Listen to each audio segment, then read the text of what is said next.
todos tengamos claro y vayamos despejando dudas acerca de en qué consiste el curso de Derecho Administrativo 2 y las instituciones que vamos a ir conociendo durante el transcurso de lo que resta de este semestre. Pues vean, mis amigos, Derecho Administrativo 2 es un curso orgánico, por así decirlo. Nos alejamos de la parte teórica de Derecho Administrativo, nos alejamos ya de definiciones, de principios, de fuentes, de qué son los órganos administrativos, de sus elementos, ¿verdad? De lo que es el servicio civil, etcétera. Cuestiones que son meramente teóricas del derecho administrativo, que es lo que vimos en Derecho Administrativo 1. En Derecho Administrativo 2 nos vamos a la teoría, nos vamos a conocer ya un poco más lo que son las instituciones encargadas o que son parte de esta temática. Básicamente, Derecho Administrativo 2 se fundamenta en la parte orgánica de la Constitución Política de la República. Ustedes se recordarán ya en su lejano curso de Derecho, ¿verdad? Ya en su lejano curso de Derecho Constitucional, cuando vieron las partes de la Constitución, que había pues una parte dogmática, una parte orgánica, otra parte. Pues acá nos vamos a enfocar en la parte orgánica de la Constitución. Por ahí me indican de que no se escucha muy claro. Vamos a tratar de mejorar la señal en este momento. Oigan, para que así no tengamos inconvenientes. ¿Me comentan si ahí está mejor? Bueno, dicen que sí por acá. Muy bien. Sí, licenciado. Muy bien, bueno. Pues les comentaba, Derecho Administrativo 2 entonces se enfoca en la parte orgánica de la Constitución. Sin embargo, ¿verdad? Sin embargo, hay instituciones fundamentadas en la Constitución que no están en esa parte orgánica, pero las vamos a ir conociendo poco a poco. Por ahí yo sé que ya están pues trabajando en base a un material que les hemos compartido y que esa ha sido la base realmente de este curso. No dejamos libros ni nada por el estilo. Todo se basa fundamentalmente en el material.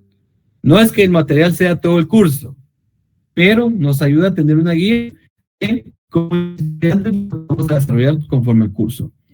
Cuando empezamos a platicar de derecho administrativo, de derecho administrativo 2 principalmente, me siguen comentando que no se escucha. Denme un segundo entonces, permítame. Vamos a conectarnos a otro dispositivo porque así ya mejoramos eso. Permítame un minuto. Me escucho como robot, dicen. Bueno, vamos a ver ahorita. Vamos a ver ahorita.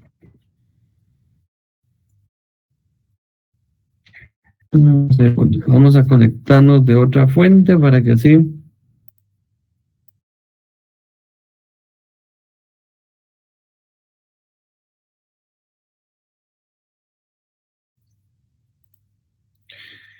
Muy bien. ¿Me comentan si ahí se escucha mejor? Excelente, excelente. Buenas tardes, un saludo. Muy bien. Bueno, sigamos entonces, mis amigos. Bueno, les comentaba que básicamente el curso agarramos como guía el material. Y ahorita vamos a compartir por ahí para que todos sepamos de qué estamos hablando precisamente. Bueno. Pues el material básicamente es una guía del curso de Derecho Administrativo 2. Pero hay cuestiones que es necesario repasar. Por ejemplo, ¿qué es la administración pública? La administración pública, como lo notamos nosotros en el material, pues es la serie de actividades que el Estado realiza con el objeto de prestar servicios públicos. Y la razón de que se presten servicios públicos es alcanzar el bien común. Ahora bien, es necesario que nosotros tengamos claro la diferencia entre Estado, gobierno y administración pública, porque suelen confundirse esas instituciones o esas definiciones. Pero una forma muy clara de entender qué es cada una de estas instituciones es imaginándolo de la siguiente manera. El Estado, hagamos de cuenta que es un carrito, que es un carro, que es un vehículo. El gobierno es el piloto de ese vehículo. Y la administración pública es todo lo que hace ese piloto para poder manejar el vehículo. De esa manera comprendemos muy bien qué es Estado, qué es gobierno y qué es administración pública. No nos hagamos bolas, no nos vayamos a definiciones más profundas. Estado es el vehículo, gobierno es el piloto y administración pública lo que hace el piloto para poder conducir el vehículo. Si ustedes tienen claro eso, no van a volver a confundir esos términos. Ni Estado, ni gobierno, ni administración pública. Porque no es lo mismo. Y es necesario que lo tengamos claro.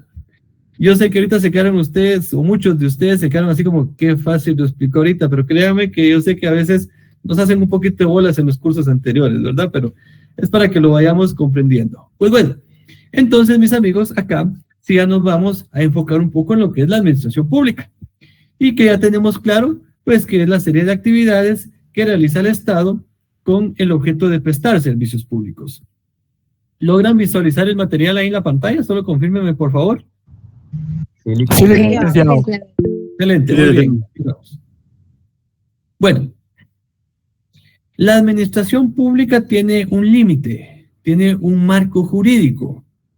Y el marco jurídico se refiere al conjunto de leyes que le ponen ese límite a la administración pública.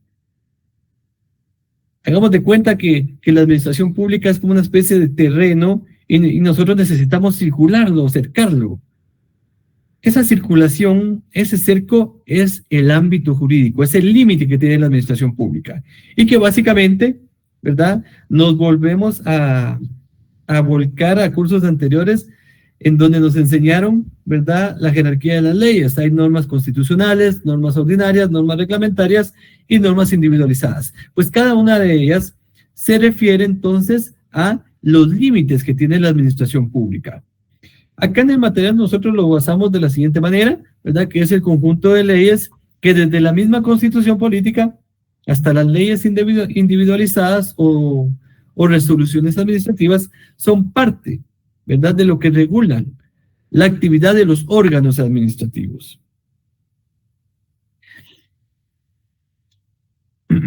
Algo que hay que aclarar, mis amigos, que no sé si se los mencionaron a ustedes en Administrativo 1, es que acá no existe un código de derecho administrativo, como lo existe en penal o en laboral o en civil o incluso en notarial. Ustedes ahorita ya empezaron a ver notarial. No existe un código administrativo. La administración pública es tan grande, es tan compleja, que es muy difícil, ¿verdad?, que es muy difícil sintetizar toda esa serie de normativa específica de cada institución en un solo documento. Es muy complicado, por ende no existe un código como sí lo existe en algunas otras ramas del derecho. Si ustedes van a la librería y piden el código administrativo y no lo van a encontrar porque no existe. Entonces nos tenemos que ir a las normas ordinarias que dan vida a cada órgano administrativo. Ustedes se recordarán en el curso anterior también que para darle vida a un órgano administrativo es necesario realizarlo a través de una ley ordinaria, es decir, a través del Congreso de la República. Porque a través de la creación de la ley se le da vida al órgano administrativo, se establecen sus funciones, sus atribuciones, sus obligaciones, sus derechos. Todo eso se fundamenta en la ley que le da vida al órgano administrativo o a la institución, como se suele conocer. Por ello es de que es muy complejo, ¿verdad? Es muy complejo estandarizar las normas para un mismo sistema. Acá nosotros ahorita, si ustedes se dan cuenta, estamos hablando del ámbito jurídico en general, es decir, de todas las normas. Pero conforme vayamos avanzando en el curso, vamos a ir viendo algunas normas específicas de cada institución. Algo importante también, mis amigos, que hay que mencionar en este tema de Derecho Administrativo 2, es que tenemos que volver a repasar el punto del sistema de gobierno, pero específicamente el sistema de gobierno en nuestro país. En el artículo 140 de la Constitución, si la tienen por ahí a la mano, por favor, sáquenla y vámonos al artículo 140. Nos establece, pues, algo relacionado al tema del sistema de gobierno. Bueno, y lo primero del artículo 140 es, bueno, Guatemala es un estado libre, independiente y soberano, organizado para garantizar a sus habitantes el goce de sus derechos y de sus libertades. Su sistema de gobierno es republicano, democrático y representativo. Y vamos a desglosar estos tres elementos, ¿verdad? Vamos a desglosar estos tres elementos un poquito. Bueno, primero republicano. ¿Por qué? Porque estamos en un territorio que se basa en un sistema en el cual existen poderes, ¿verdad? Existen poderes o existen organismos de Estado. Tenemos un organismo ejecutivo, un organismo Tu micrófono. Jeremy, tu micrófono, por favor. Vamos a ver esta acá. Bueno, creo que ahí estamos. Bueno, continuamos entonces. Republicano, ¿por qué? Porque estamos en un territorio en donde el poder está dividido. Y está dividido básicamente en organismo ejecutivo y organismo judicial. Es decir, el poder no está concentrado en un solo concentrado en una persona, como sucedería en una monarquía o sucedería en otro tipo de gobierno.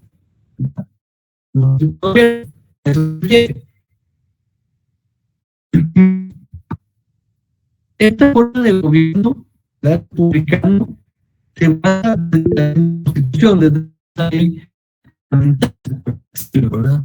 Licenciado, disculpe. Qué pena. Después de que empezó a hablar, explicar de por qué era republicano, no se le entendió. Muy bien, vamos a repetir. Cortado, Liz, disculpe. Liz, disculpa, no se escucha. Cortado. ¿Se escucha mejor? No, Liz, no se puede escuchar.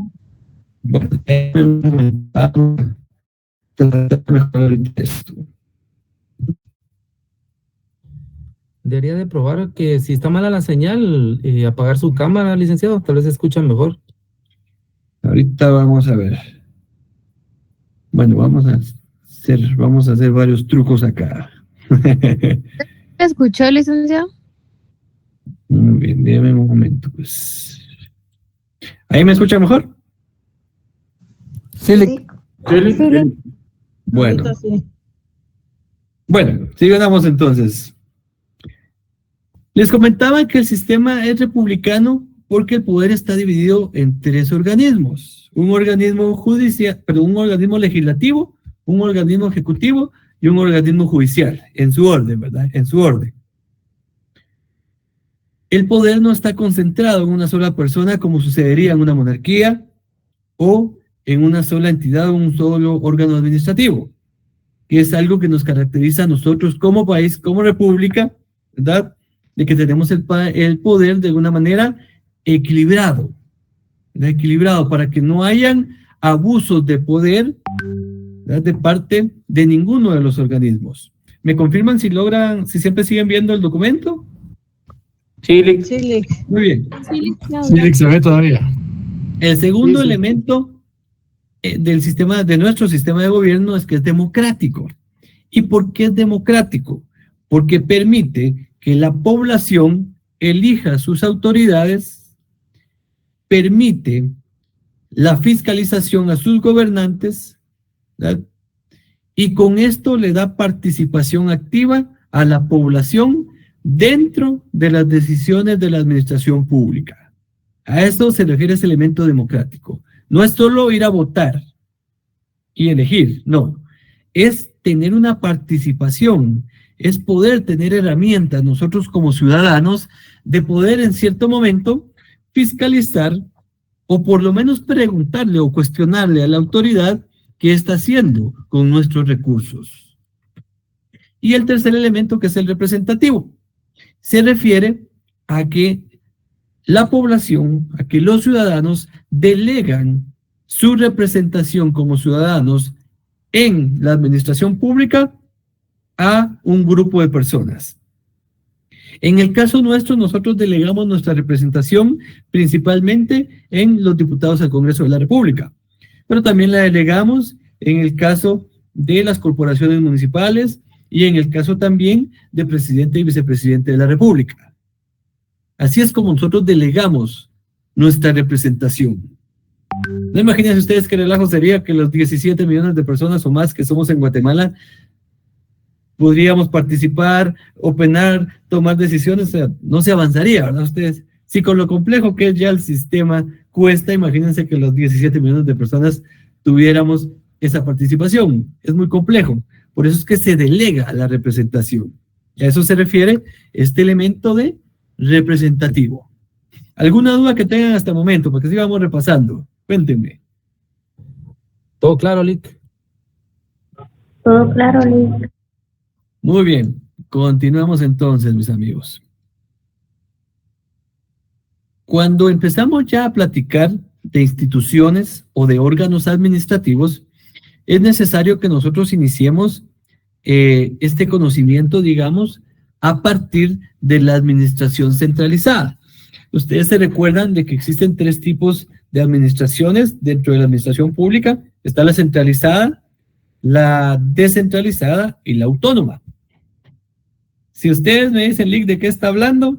Los vamos a apoyar también ahí con otro documento para que no vayan tan perdidos, ¿saben? Pero en teoría eso debieron verlo en Administrativo 1, pero yo sé que a veces no lo tocan y lo vamos a repasar también. Bueno, la administración centralizada es aquella que se basa en un solo elemento, es decir, que un solo órgano administrativo es el encargado de dirigir, de tomar decisiones, de orientar, de ejecutar, y a pesar de que delega de cierta manera la ejecución de sus acciones, la decisión, el poder sigue concentrado en un mismo órgano administrativo, que es lo que sucede con el gobierno de la República. El gobierno de la República es el mejor ejemplo de administración centralizada, porque a pesar de que hay vicepresidente, que hay ministros, que hay secretarías, que hay direcciones, todo depende de la cabeza, que es el presidente de la República. Todo depende del presidente de la República. Me preguntan si compartir la presentación. Sí, se los vamos a compartir. Este es el material. Creo que por ahí anda circulando. Si no, pues se los vamos a volver a enviar. Ahí no se preocupen. Bueno, pues entonces vamos a empezar a hablar de la administración centralizada, específicamente del gobierno, e iniciamos con el órgano administrativo de mayor relevancia, que es la Presidencia de la República. Aquí hay que hacer una aclaración, mis amigos. Cuando hablamos de órgano administrativo, nos referimos a presidencia, al órgano administrativo, a la oficina, pues, por así decirlo. ¿Y quién ocupa la presidencia? Pues el presidente de la República, que es la figura o el funcionario público. Acá vamos a hacer referencia a la presidencia como tal. Bueno, pues la presidencia de la República es el órgano administrativo que, como bien lo refiere acá el material, ocupa la más alta cúspide dentro de la escala jerárquica de la administración centralizada guatemalteca. Es decir, que es el órgano administrativo que está hasta arriba de todos los órganos administrativos del gobierno de la República, de la administración centralizada. ¿Y quién es la autoridad máxima de la presidencia? Pues es el presidente de la República de Guatemala, o presidente constitucional de la República. Entonces, básicamente, ¿quién ocupa la presidencia? Pues es el presidente, porque es un órgano administrativo unitario, ¿verdad? No hay 2 presidentes, ¿verdad? Es solamente un presidente. Entonces es necesario también que repasemos qué es el presidente. ¿Qué es el presidente? O cómo poder nosotros saber quiénes pueden optar a ser presidentes. Pues resulta ser, mis amigos, que esto nosotros lo encontramos regulado en la Constitución Política de la República, específicamente en el artículo 185. Vámonos entonces a la Constitución, al artículo 185. Pues vean, mis amigos, acá en el artículo 185 nos aparecen los requisitos para optar al cargo de presidente y vicepresidente de la República. Y ahorita les voy a explicar por qué son los mismos requisitos, pero primero vamos a verlos. Primero, ser guatemalteco de origen. Segundo, estar en el goce de sus derechos, es decir, no estar privado de su libertad o no haber sido inhabilitado en sus derechos civiles. Y tercero, ser mayor de 40 años. Ser mayor de 40 años. Importantísimo que marquen este artículo y que marquen los requisitos. Bueno, pero ¿por qué son los mismos requisitos para presidente y para vicepresidente de la República?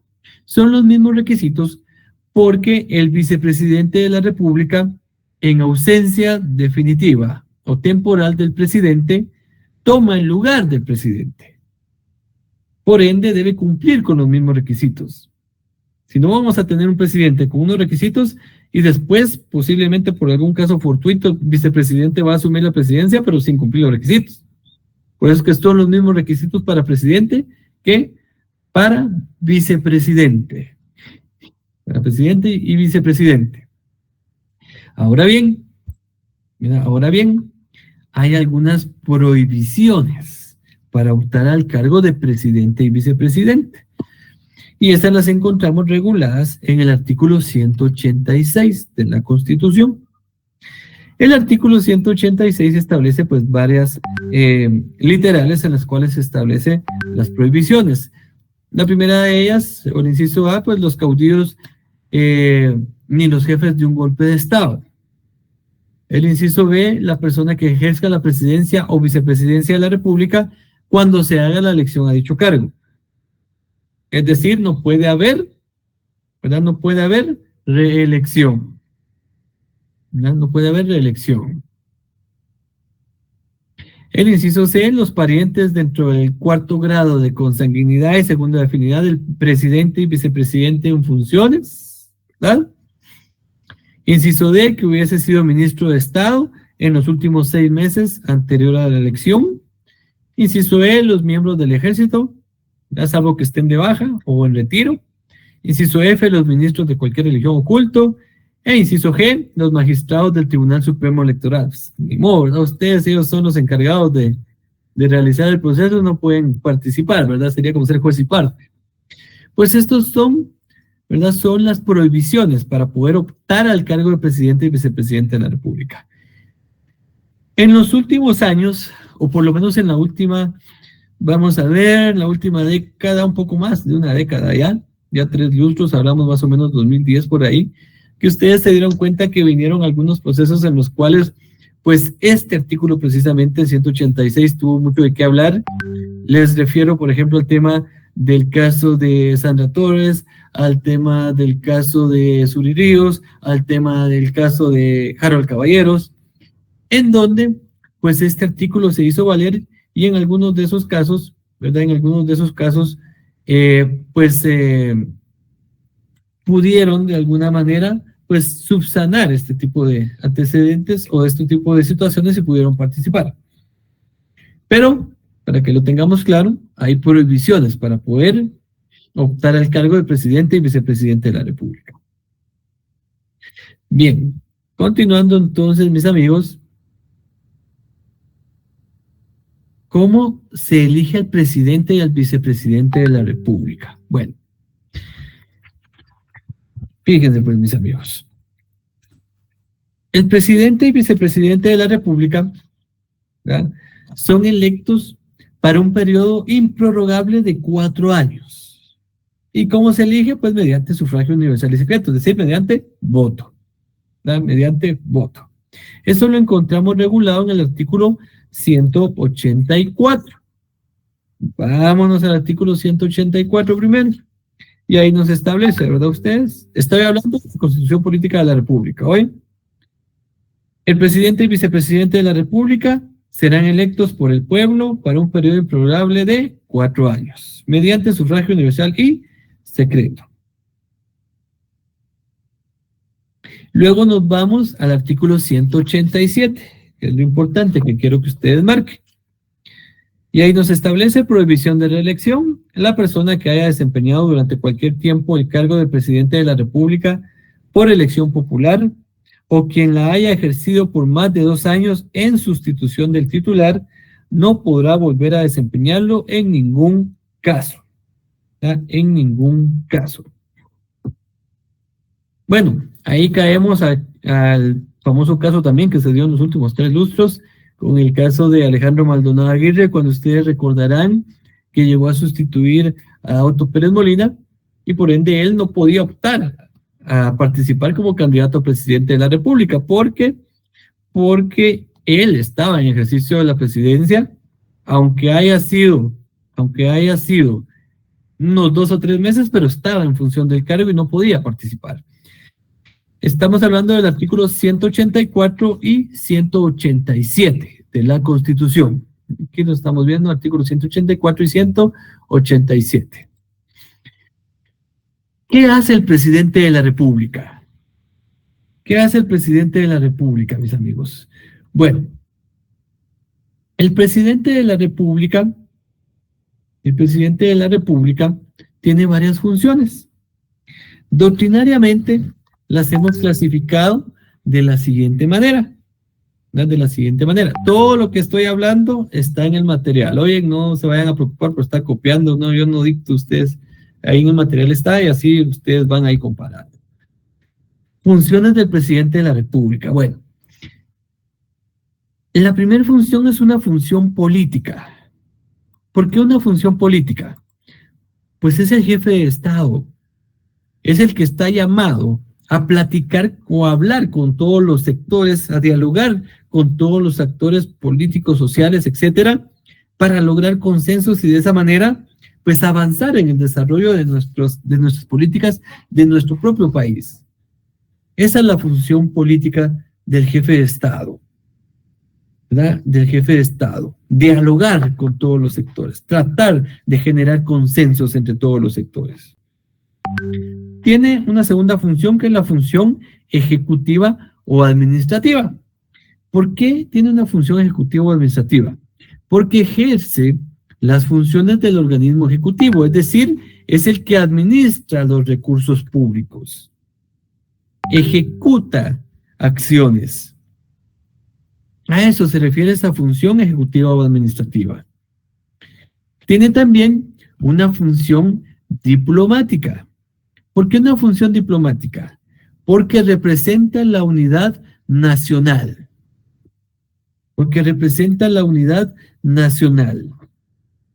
Es decir, que en ese ánimo de consensos que debe generar, él se convierte en el representante de todos y por ende no debe tener ningún sesgo, ninguna inclinación, sino que ser correcto, ser neutro, ser diplomático.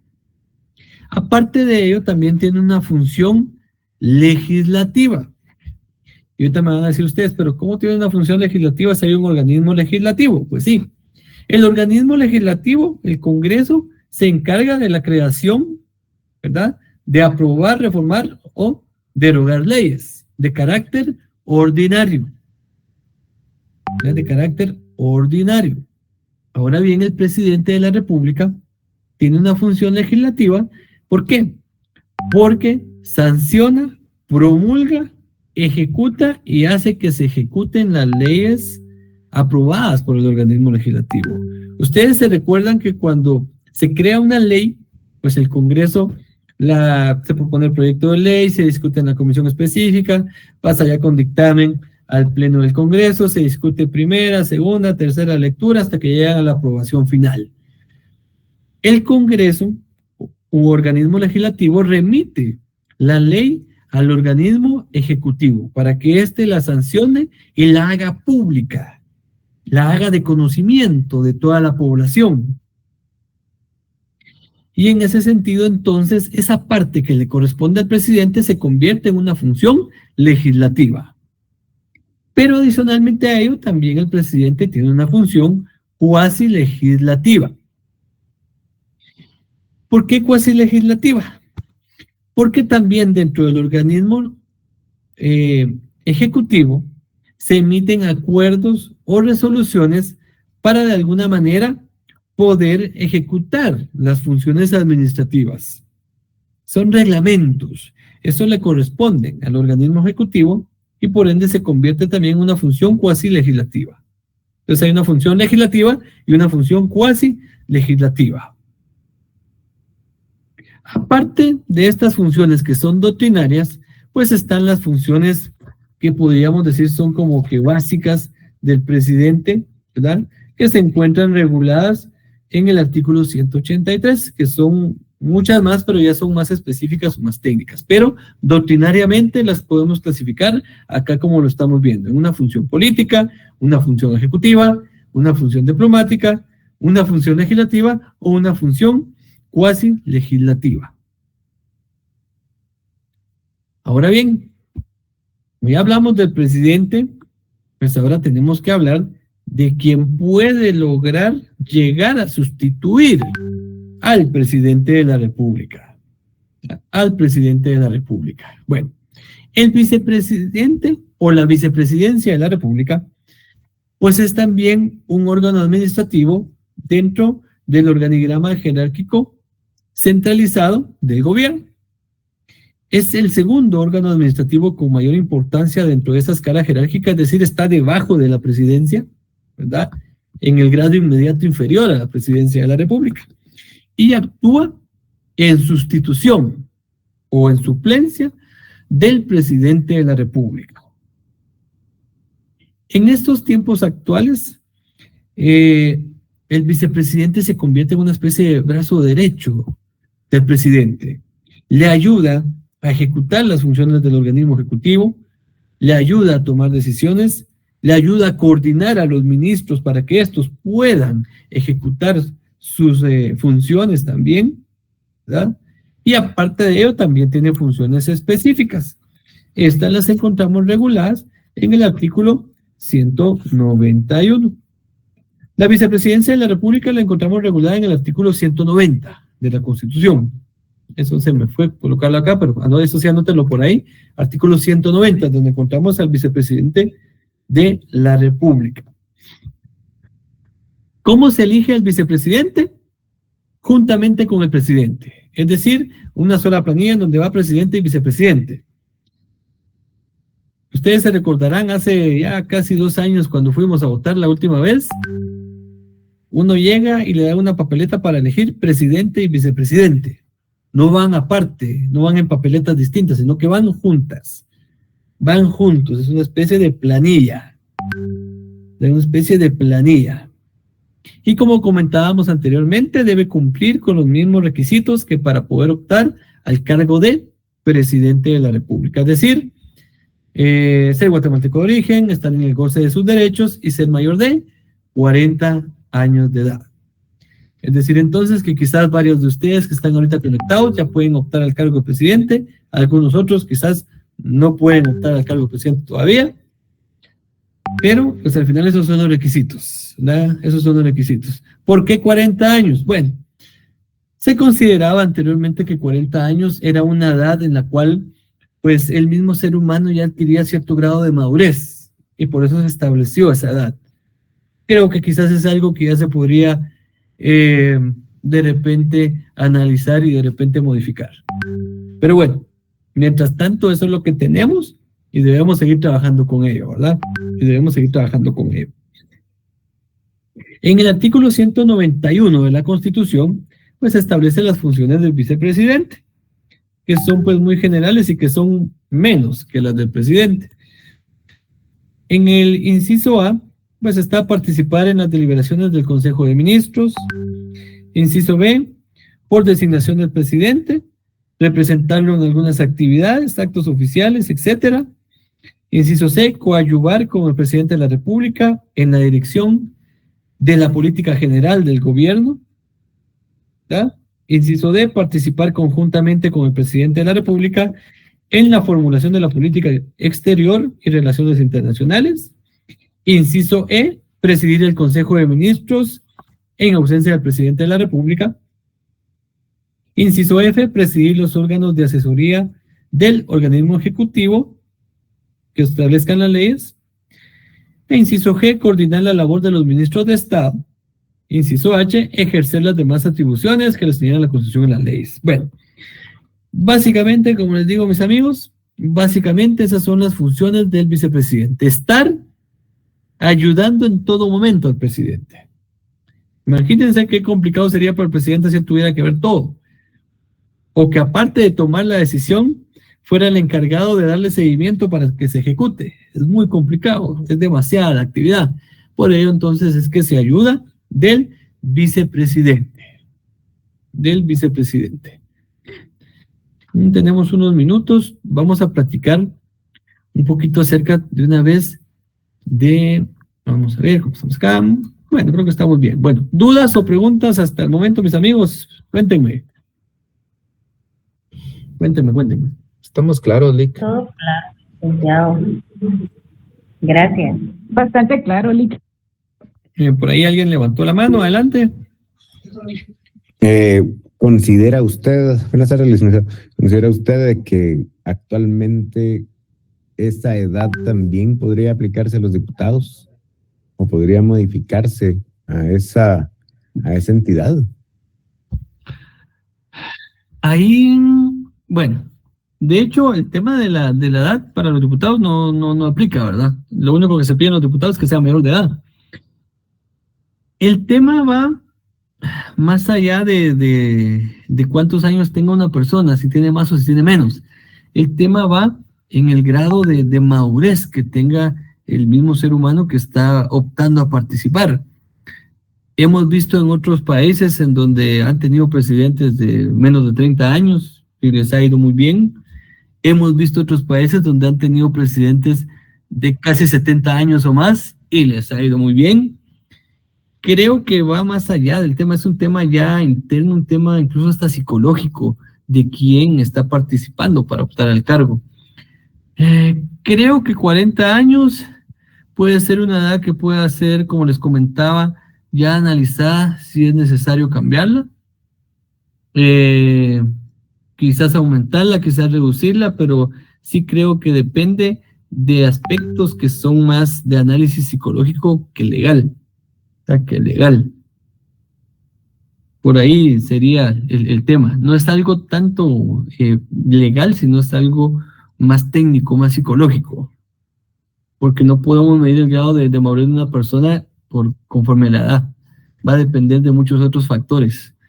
Si ustedes me lo preguntan, yo creo que sería más viable hacer ya análisis psicológicos, estudios psicológicos de quienes están optando el cargo para saber si están las condiciones para poder hacerlo. Pero sería quizás volver más relajo el tema de la elección, ¿verdad? Sería más complejo. ¿Más dudas o más preguntas, mis amigos? ¿Más dudas o más preguntas? Cuéntenme. ¿Todo está claro? Licenciado, perdone, le saluda Eric.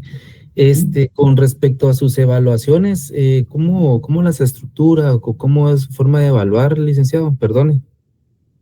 Fíjense que pues es variado. A veces hay casos, a veces hay selección múltiple. No sé todavía cómo lo vamos a hacer para la próxima semana, pero lo que sí es cierto es de que siempre tratamos de ir viendo la manera de poderlos apoyar. Con el transcurso del semestre ustedes se van a ir dando cuenta que vamos a realizar algunas actividades quizás muy sencillas, a veces a algún laboratorio, alguna preguntita que les vamos a dejar por ahí en claro, etcétera, pero créanme que ese es como el afán de que ustedes tengan ahí una especie de bolsoncito para que en algún momento, si es necesario, pues tengamos nosotros ahí la chance de poderlos apoyar, ¿eh? Así que no se preocupen, que siempre tratamos de apoyarlos, siempre. Gracias, Lick. ¿Más dudas, mis amigos, o más preguntas? Licenciado, buenas noches. Adelante. Con una curiosidad más que todo, ¿verdad? ¿Qué se podría hacer en ese caso de aumentar los años para un presidente? O sea, de gobernar. Así como lo hace México, que es un sexenio, son 6 años. Pues lo que habría que hacer primero es modificar la Constitución, reformar la Constitución. Yo les soy honesto, 4 años no son suficientes para una buena administración. Exacto, 6, eso es a lo que vamos. 6 son adecuados. De hecho, originalmente la idea era que fuera de 6 años, pero ya cuando se dieron esos estiras y encoges para implementar la Constitución, etcétera, de hecho el tema del serranazo también que terminó de afectar, se fijó en 4 años. Para mí es poco tiempo, creo que 6 años es un tiempo adecuado, pero lamentablemente tendríamos que ir al tema de reforma constitucional que es un tema que a todo mundo le da miedo, porque lamentablemente no tenemos la madurez política en nuestros funcionarios para poder realizar una reforma constitucional. Se vienen trabajando reformas constitucionales desde hace como 15 años o más de 15 años, y no hay manera de que avancen, porque tocar la Constitución a veces le da miedo a muchos sectores. Le da miedo a muchos sectores, y hay que decirlo claramente. El sector que principalmente le da miedo, pues es al sector económico. Es el sector económico. Entonces, para reformar el tiempo de ejercicio de la presidencia y vicepresidencia, pues es necesario, sí, irse a la reforma constitucional. Que para mí creo que sí es necesario hacerlo en algunos aspectos. Nuestra Constitución es muy bonita, es muy completa, pero hay algunos aspectos que sí es necesario elevarlos, porque la vida moderna de la administración ya lo hace necesario. Otros países, por ejemplo, Europa, que es quizás nuestro mayor referente, especialmente Francia, que es, digamos, donde nació el tema de derecho administrativo, etcétera, pues ya han avanzado en otra especie de figuras y las han plasmado incluso desde cartas, etcétera, como la Carta de Niza o cuestiones similares, figuras legales similares, y las han ido plasmando dentro de su constitución. Creo que el tema de la modernización de la administración sí debe ser un tema objeto de análisis para ya generar ciertas reformas. ¿Alguna otra duda, mis amigos? ¿Pregunta? Sí, disculpe, lo respectivo a tiempo de gobierno no es pétreo. Perdón, Yafet. A todo lo relativo para del tiempo de gobierno, licenciado, eso no son artículos pétreos. Artículo pétreo, el sistema de vamos a ver, sistema de gobierno, no, ese no es pétreo. Pétreo es, vamos a ver, no, perdón, sí es pétreo el tiempo de gobierno, pero como les digo, o sea, al final todo es reformable a través de una Asamblea Nacional Constituyente. Porque aquí hablamos, digamos, cuando hablamos ahorita de reforma constitucional, nos referimos al sistema ordinario de reforma constitucional, que vaya al Congreso de la República, que haya una discusión, que después vaya a la Corte de Constitucionalidad, que hayan dictámenes, etcétera. Pero si se convoca una Asamblea Nacional Constituyente, ahí se puede modificar todo, que sería lo ideal. Que sería lo ideal. Pero es un poco complejo ese tema ahorita, porque no hay voluntad política, que es de lo que más se requiere. Bien, mis amigos, ¿más dudas? ¿Más preguntas? Bueno, entonces, mis amigos, vamos a dejarlo por esta tarde, noche por acá. Yo les doy tiempo ahí para que se tomen su cafecito y un su panito, y nos vemos el próximo jueves. ¿Oyen? Gracias, Lick. Feliz noche. Gracias, licenciado. Feliz noche, Lic. Gracias, Lic. Feliz noche, licenciado. Bueno, que Dios me los bendiga, mis Feliz amigos. noche, licenciado. Feliz noche, Lic. Chao.